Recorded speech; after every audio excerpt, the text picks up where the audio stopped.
Morning, everyone. So let's suspend our mind just a teeny little bit and free our awareness.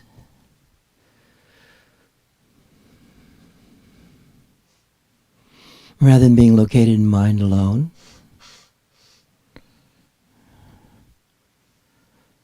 we'll free our awareness to become aware of its own self, our own self. Awareness becoming aware of awareness.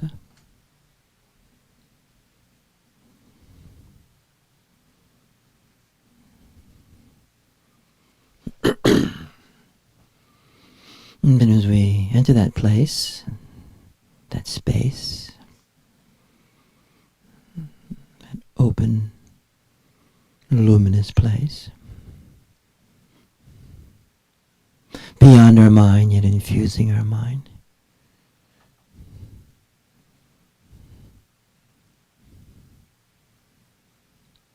we can extend our experience of this awareness throughout our body,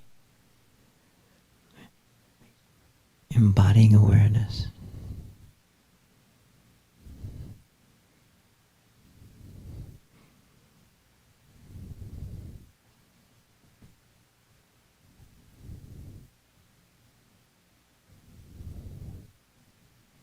Awareness awakens awareness.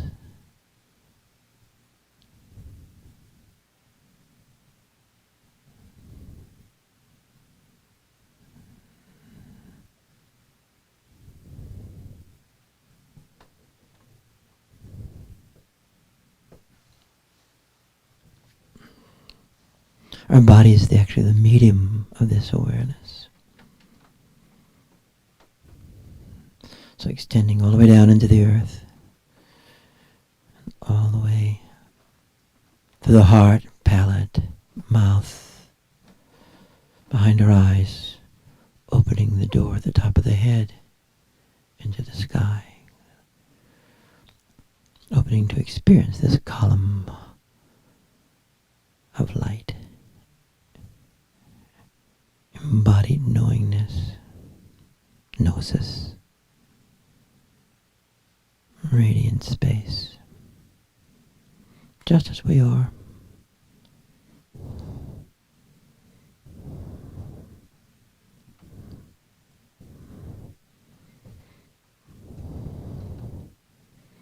It doesn't depend on virtue, doesn't depend on merit. It's there.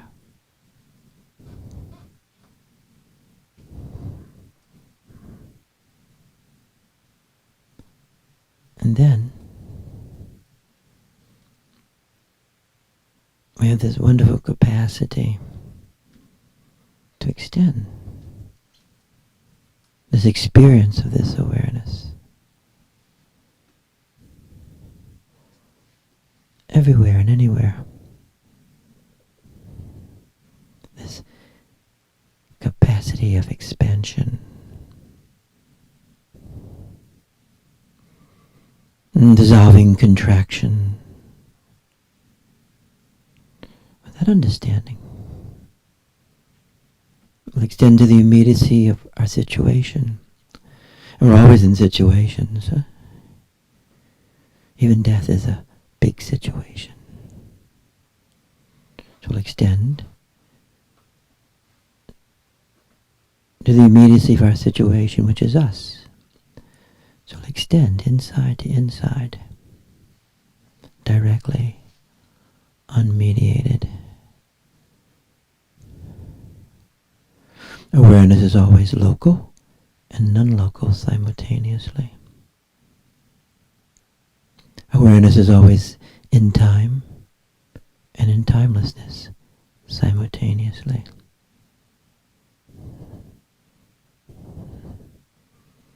To live in awareness gives us lots of range.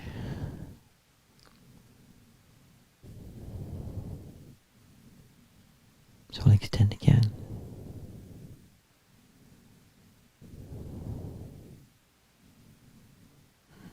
And actually, awareness is the great compassion. The great compassion compassion is this extension of this awareness, this light, this radiance, this energy. Not often used.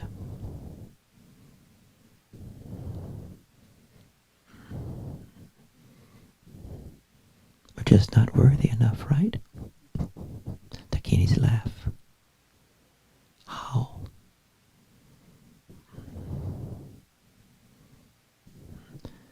Awareness cuts through psychology.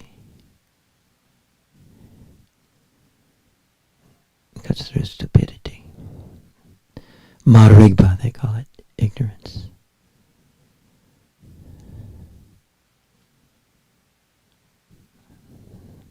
Let's extend to our ancestors, the mothers and the fathers, extending through the veil of death, so thin.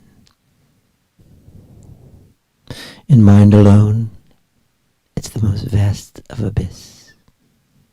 In awareness, thin.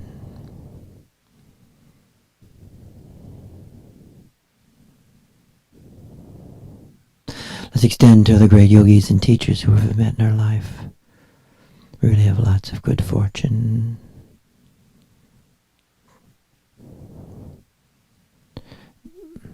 Extension cuts through duality and brings forth non-duality, brings forth oneness. In spite of our feelings of whatever.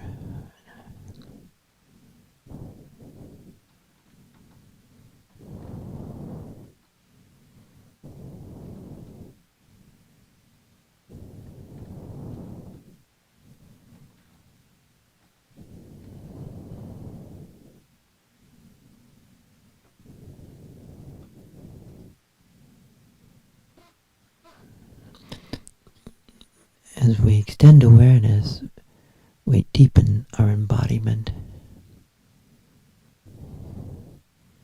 The resonance of the light deepens our embodiment. As Griffith said at a moment as he was dying, more light, more light.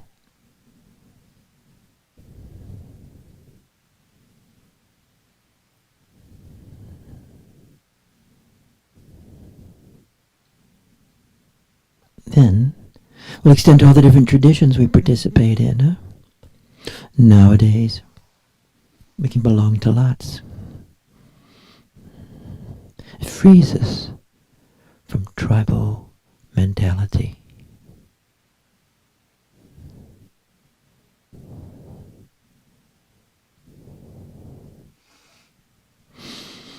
Then we'll have one more extension of this awareness. Awareness is not only horizontal, it's vertical, huh? So we'll extend to the subtle dimension, that archetypal realm, the fields of energy, light, the elementalness, which becomes us in this world. We'll extend into the archetypal vortexes. Like the hurricane, both creative and destructive. We'll extend into the Dakini this morning. Knowingness, direct knowingness, beyond mind.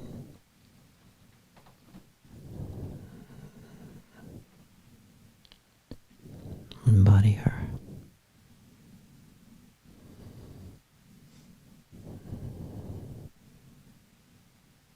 And then we rest in this field.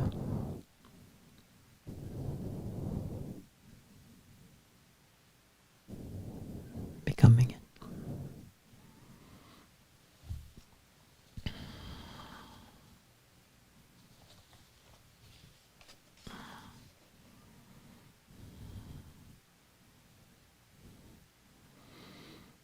And it does happen in time that this light of awareness, the lucidity, such a great word, this lucidity of awareness becomes to be experienced through the doorway of our own self as our innermost awareness, lucidness, light. So as you and I gaze, not just with our eyes, but gazing with awareness, into this open interiority space, and begin to experience, if we stay with it, hang out with it, actually do it, begin to experience the unfolding of this manifestation of this field to field. It goes way beyond our body, infinite horizons, vast, multidimensional. And we start to experience this inner lucidity, transparency, translucidity. And so this invisible field of luminous knowingness becomes experientially visible. The invisible becomes experientially visible. Experientially visible simply means seeing the flashes of the light, or sensing the light, or experiencing the presence, just the presence of this radiance within us and beyond us. Just like you might be right now. Presence, pure presence. Experiencing the presence of this radiance means feeling the luminous experience of the light and the energy, the Shakti, the Chi, the pulsation, the vibrations of this light in everything and anything. It's not just within us, in anyone and everyone. In that way, everything and anything becomes source. As we experience this visibility, this sense, this luminous knowingness within us, as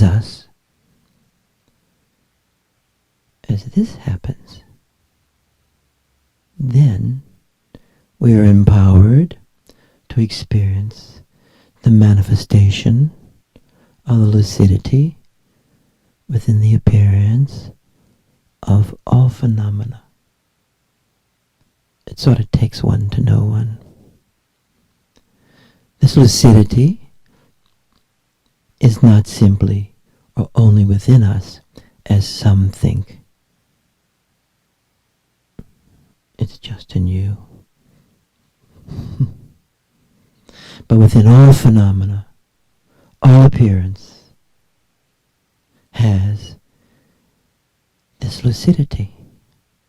And all appearance is lucidity becoming flesh, stuff. All phenomena are the manifestation of primordial awareness. Our minds, our bodies, our awareness itself, our circumstances, the entire archetypical dimension, radiance. When you and I are experiencing the radiance of phenomena, then our inner light is meeting the outer light.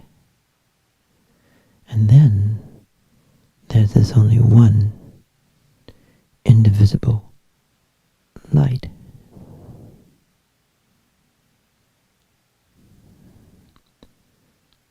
In truth, there's only this primordial luminous radiance that is manifesting our mind, as strange as it might be, or our body, our innermost awareness,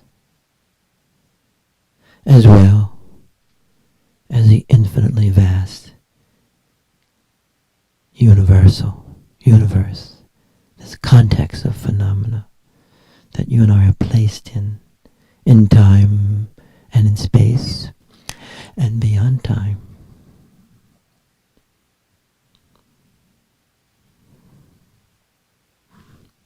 This capacity to experience the radiance of the field, not just the space, but the radiance of the field of awareness within our own embodied subjectivity, our own awareness, our own self, opens for us the ability to gaze into the subjectivity of all phenomena. It's like the psyche of all phenomena. Psyche knowing psyche.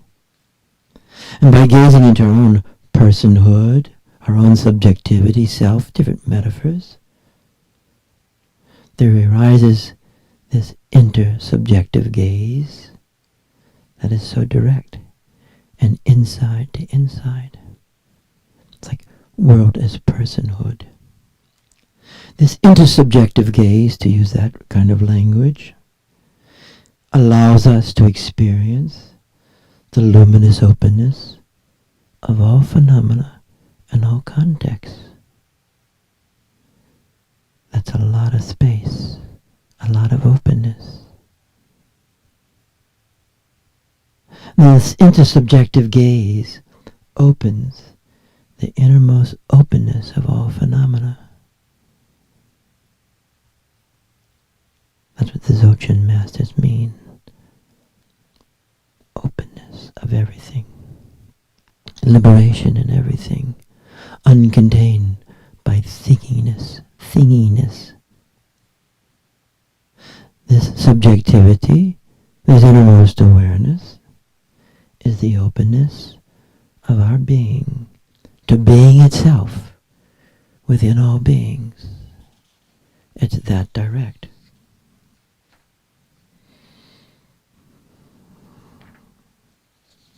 Often, when you and I first become aware of awareness, you experience nothingness. Big blank. Sort of like the word duh. And then when you look around in awareness, you just see things. Everything is things. That's what it is like for many people, their entire life. Things. People things, dog things, car things, sky things, things. One thing meets another thing. Density. However, as this awareness opens,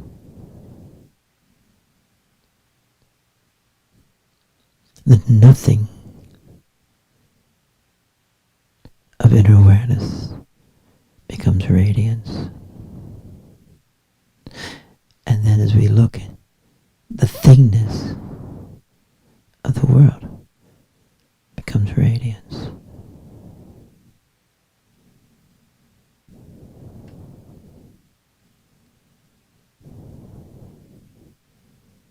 Light, resonating to light. Vitalness, resonating to vitalness.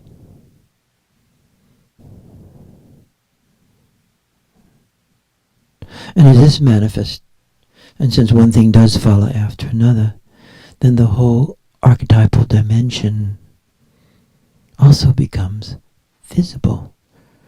You're not believing in it, counting on it, hoping in it, with lots of doubt. It becomes visible, experiential. This field.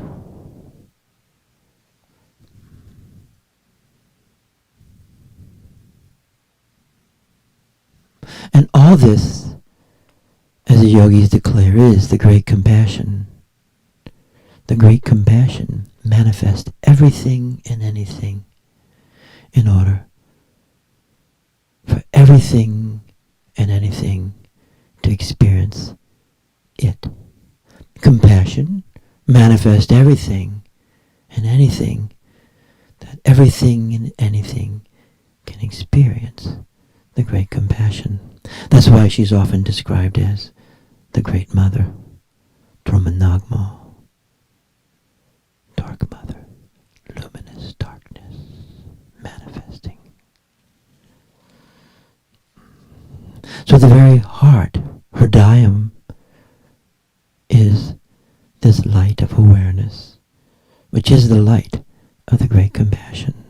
The great compassion is manifesting us in all these circumstances, and we also have the power to manifest this great compassion. The light of the inner heart essence of awareness is often symbolized in the great texts, the yogic texts, as the light of the moon and the light of the sun. And these symbols, the light of the moon and the light of the sun, are symbolizations of this dimension of the light of great compassion. The great compassion in Dzogchen, Shaivism, is not a simplistic sentiment. It's not a sentiment. Or it's not even an empathetic moment, as in the statement, I feel your pain, like Billy Bob. But rather, compassion is the light of awareness manifesting beneficence within one's own self and within the self of others. It is that powerful. It is that direct. It is a transmission of beneficence from one person to others.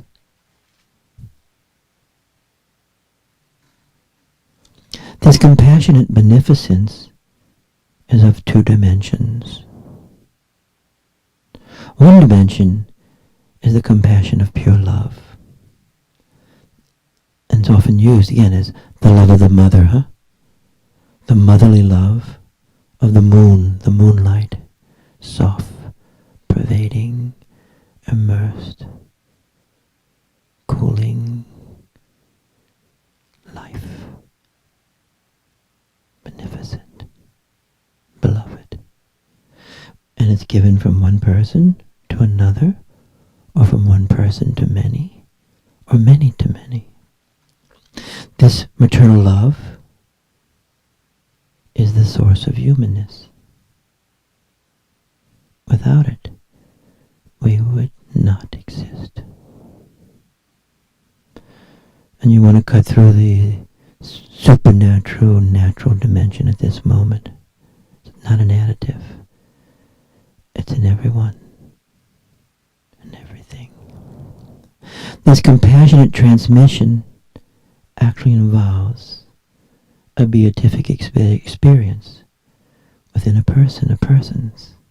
So when people fall in love, it is the beatific experience. And the maternal compassionate transmission invokes the beatific experience within the baby. And this is the life and the gaze of the great compassion. I know we've all felt that here, in different moments and times. The luminous light of the sun is the protective dimension of the great compassion. And this light protects humanness, protects goodness, protects This light of compassionate protection is a blazingness. It's actually fire, the fire element. Maharini ni sa, which destroys obscurations within our person's mind, within our own mind, cuts through it, and with our person, with our embodiment, and it brings forth us into self-liberation. This blazing light, it's hot. It's not always easy. It is completely intense. The blazing light of compassion, this inner heart essence, also can dissolve circumstances that are evil and destructive of human goodness and the life of goodness in innocence.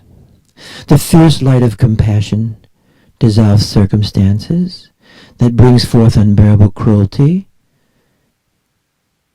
and suffering. The fierce light of compassion dissolves and destroys the manifestations of beings who are bringing forth such unbearable pain. The fierce fire of the light of the inner heart essence undoes such beings and disintegrates their manifestation and liberates them from the darkness and cruelty. They suffer from their own cruelty. This light infuses behavior. This light infuses behavior and infuses the experience of action. The fierce fire of the heart of awareness provides and is the courage of dharmic action and the unbound self-sacrifice for the love of others. And thus the great compassion is both the source of courage and is courage itself. Courage is self-luminosity. Unhappily, the contemporary understanding of compassion is often seen as a sentiment or even a simplistic affect or even a form of good manners or graceful speech or a wish. I wish you well. Good luck. Hasta la vista, baby. Such compassionate understanding as in the statement, do no harm, is unhappily used to dismantle this protective light of the great compassion. Simplistic understanding or misunderstanding, distorted understanding of do no harm creates an unbounded cultural passivity that allows the innocent to be murdered and tortured. It's God's will.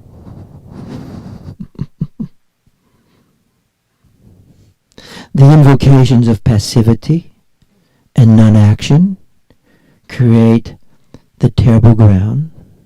The invocations of passivity and non-action create the terrible ground for sadomasochistic thrills and drama.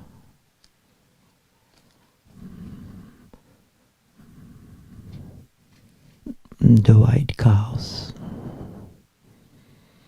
The luminous courage of the compassionate action of protection, the luminous courage of the compassionate action of protection is covered over and obscured by those weak forms of personal and collective character that collaborates with and encourages spiritual masochism. Spiritual pacifism. Pacifism.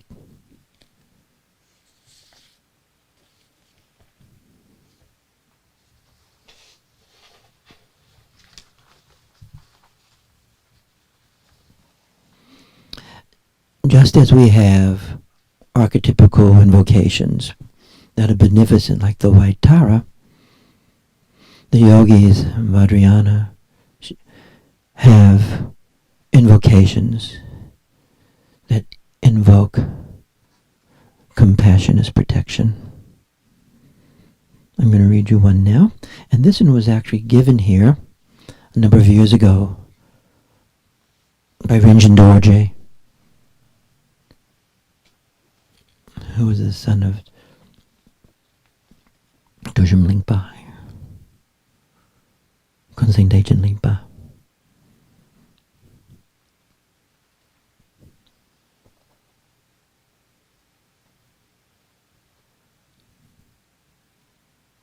This is a practice that invokes the fierceness of the primordial guru.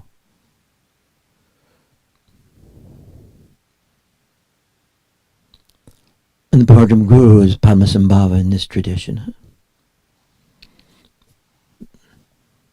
Simply a symbol. I embrace the nature of my own awareness, which is primordial awareness itself, unbound openness, and the nature of compassion and spacious illumination.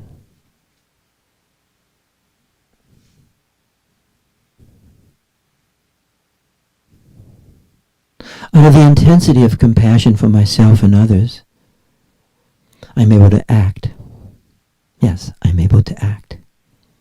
And I invoke the fierceness of this fiery light of dissolving and voiding, dissolving and the voiding of anger, and the rage of impotency in my own self, and dissolving even the traces of victimization. It's amazing, huh? That has to be dissolved in order to actually act. The trace of being the victim.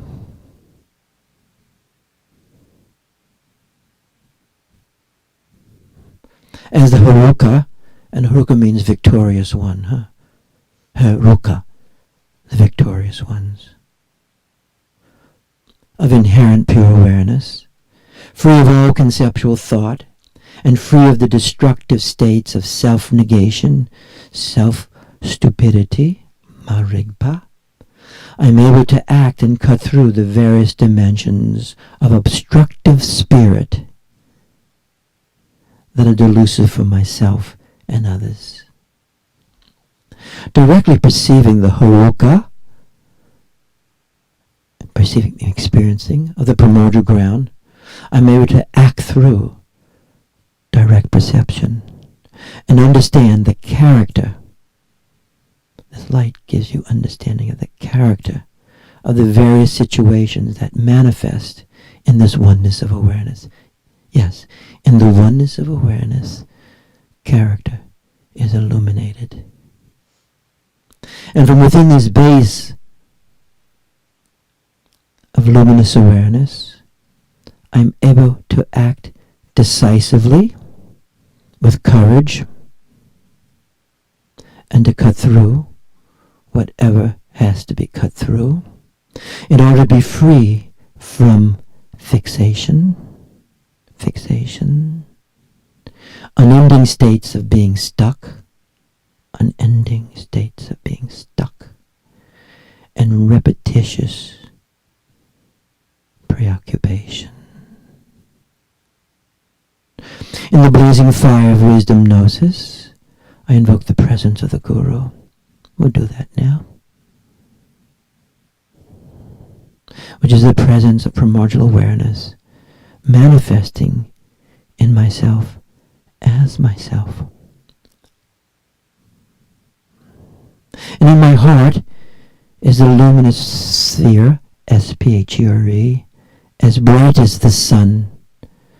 And circling this light is the mantra, Hum, Hum, Hum, or if you want to invoke the feminine component, Maharinisa, Chiri Hong, or anyone you want.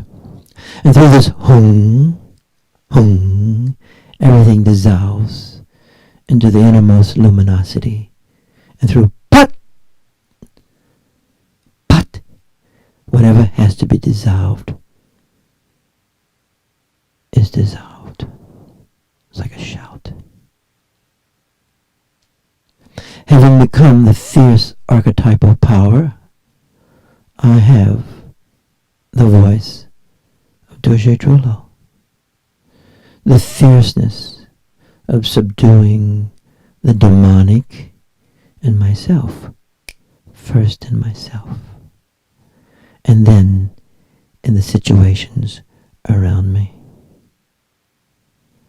I become fearless and live in courage and in the integrity of the primordial, pure awareness light. And so, I live in bliss, and I'm fearful of no one. I don't do blackmail.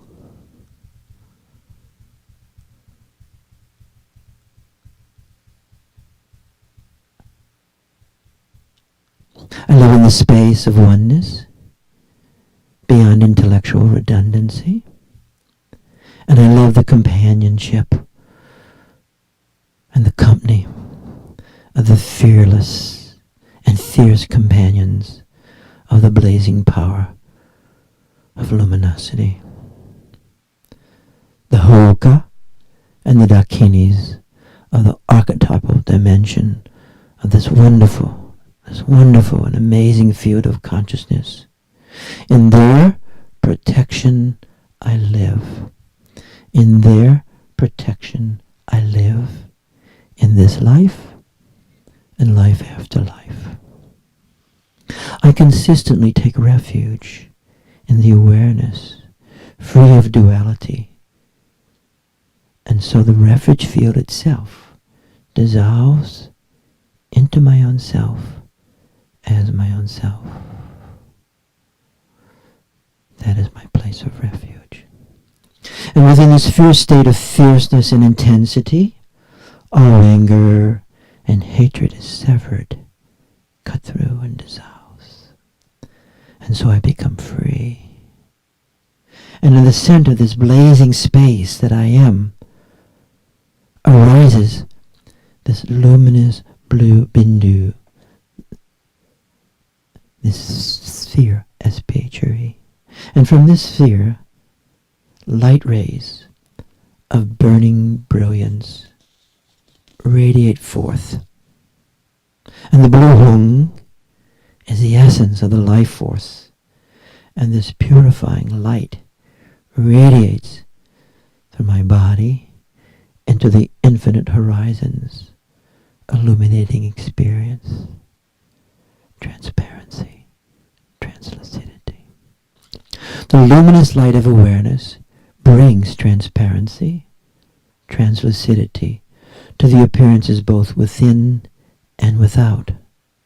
And within my being, I experience this vortexual intensity of innate awareness, increasing my capacity to dissolve negative states of mind within my own self, and the consequent situations that block and dim the experience of radiant luminosity. The fierce intensity of awareness allows me to integrate the wildness of my mind, and the expanding innermost light allows me to meet the ever unfolding, forever unfolding dramatic karma and the ever unfolding events of this world, which is brilliantly terrifying. The brilliantly terrifying forms of appearance and spaciousness. This is not the smooth lake metaphor, huh? Little cabin, smooth lake, few fish, that's all. Living both in timeless awareness in time, I become a universal person who never moves from this bliss and spaciousness. I become the hoker, the person who's able to act decisively out of compassion and meet every situation just as it is. I know that everything is the expanse of knowingness of the three kayas, and I'm able to experience nature as it is. Oma hung vadaguru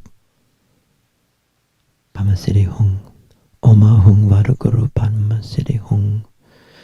And another one, Oma hung vada mahaguru drowo lodasiri hung. I embrace the primordial and indestructible Guru, whose blessing virtues I invoke now.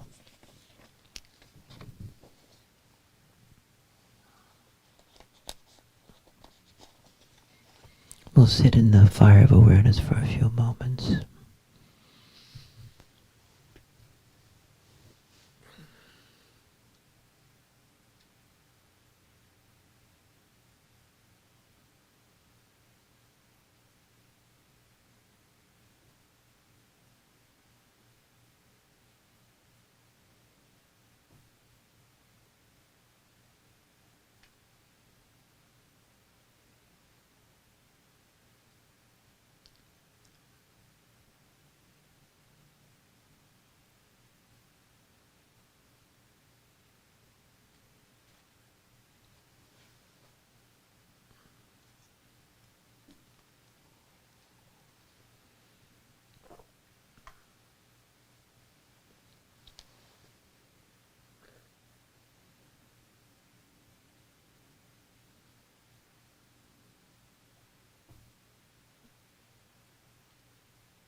Remaining in awareness, and you want, as you're breathing, as you're entering respiration, I'm talking just the breath, you want to experience your respiration through your entire body.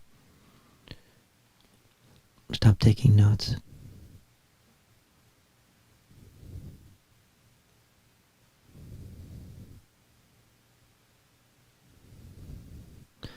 You want to feel the respiration going beyond your body, As Kunzang Daichin Lipa describes it, you're eating the air. You're breathing the chi, not through your mouth, through your whole body. The field opens the entire body.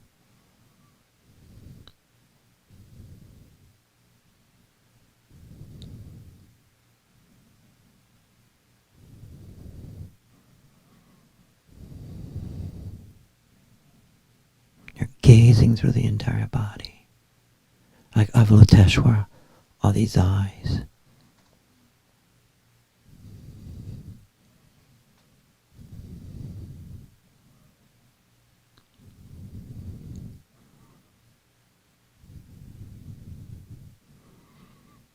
You're infusing yourself with the light.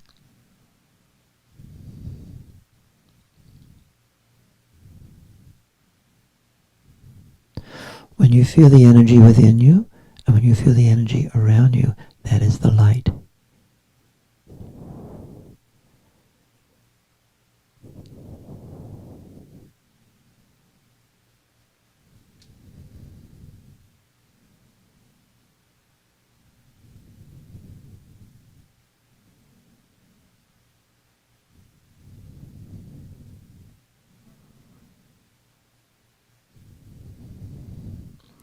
Eating the air. Drinking the air.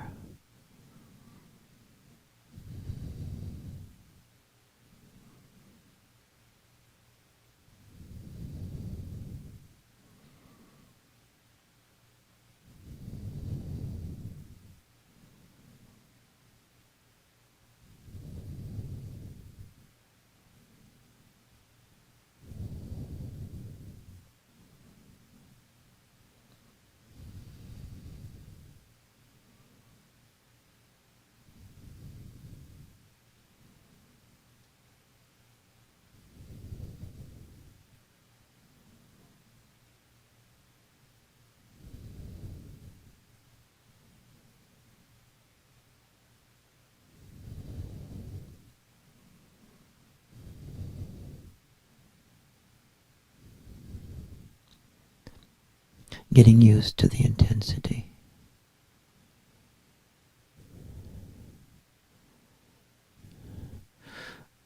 In its heart, awareness is stillness and movement simultaneously.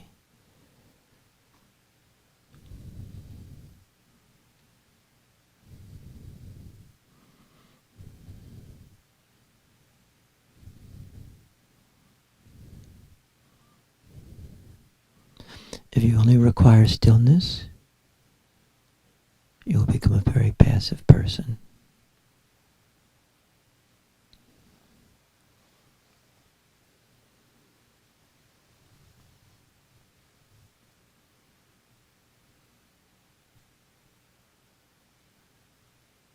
Bhagavad Nityananda, the great lineage master in Shaivism, would say, sloth. Sloth is the true obscuration of yoga.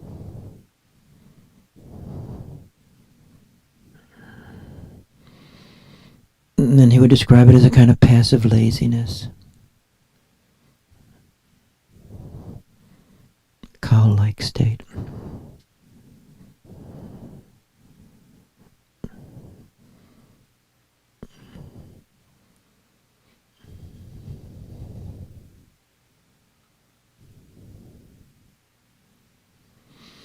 It's actually a sort of form of waiting for Godot.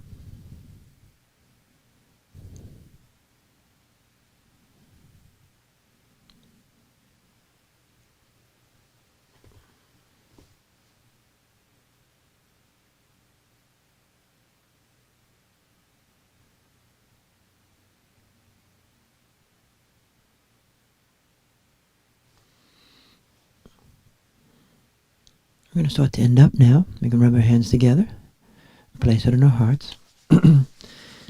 If you actually like this text, the practice of Duje Drulo, you can email me. That'll take a little effort. And I'll send it to you. But if you ask it, you have to practice it at least 2 months daily. That'll be the deal. If not, no deal.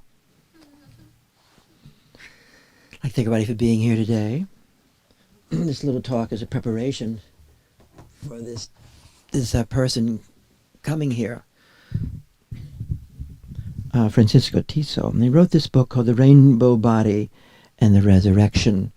And he's a Catholic priest, theologian, and he's a very brilliant person because he's also well trained in Dzogchen, and he's studied in Tibet, and he's interested in the body of light and the experience of the light, and as we embody the body of light, what that means at death. And in certain traditions in Dzogchen, it's called the rainbow body, and then the person dies, and then what you see left is some little hair and teeth, and in a certain way that's like the resurrection in the Christian tradition, where the body disappears and the being is a body of light. And you can look at it both literally but also symbolically. As we embody the body of light, we become liberated, and also death is another final as part of the process of self-liberation. And he also is an expert in Gnostic Christianity and the Gnostic traditions. He's really smart, okay? And the Gnostic traditions are also traditions of gnosis, in the Christian traditions of direct perception, and the embodiment of the Christ conscious in a direct way. And so it also brings up the archetypical dimension. And the archetypical dimension is a little tricky, isn't it? As you feel the archetypes arising within you, sometimes we think we're Jesus. This happens. We think we're Jesus. I am now Jesus. Actually, the light is rising, but there's a misconception in the narcissism of our own mind that we make a historical person as Jesus. And this happens a lot in yogi people. Anyway, if you want this book, you give me $20, and I'll give it to you. But you have to give me cash, because I'm not doing checks, so we're going to give the money to him. It's a great book, but it does take reading. Thank you, guys. You're welcome to meditate to 9 o'clock. And we'll see you guys next week. Now, we're actually filled for the seminar with him on Sunday from 10 to 1. However, since it's you guys, if you want to come, let me know. Okay, or Sharon, know. It costs $50, and we'll give all the money to him. He's also, I found out a little bit more about him. A lot of he's working desperately hard for the Syrian refugees right now in Italy. So pretty much any money we get will be going to that. I happen to know this. It's not like he's bragging or stuff about him. But whatever money he collects, he lives on a little string. Thank you, guys. Take it easy. We can put that chant back on, okay? Number 4.